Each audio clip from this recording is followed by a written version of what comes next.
you will be followed up.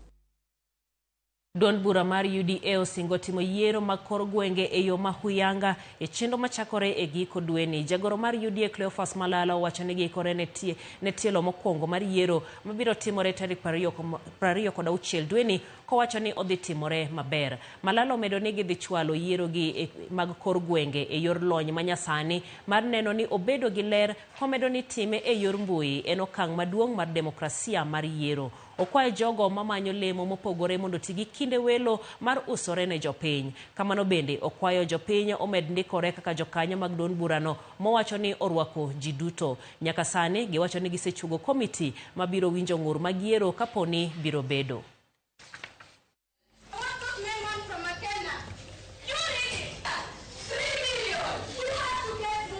UDA inaenda kufanya uchaguzi kutoka polling center mpaka nationals. Na party leader wetu wako na himizo kwa all leaders in UDA kwamba muwe na hakikisho kwamba UDA inaenda kuwa na free and fair elections. These are going to be the first grassroots elections conducted electronically. Kwamba tunaenda kutumia mtandao wa digital kupiga kura katika polling center yako. Registration is ongoing. And for those counties which are coming in phase 2 and phase 3, ensure that you register enough members so that you can be voted in as a leader from your polling center all the way to the ward, sub-county, county, and up to the nationals. Toksigana makamano bende korwa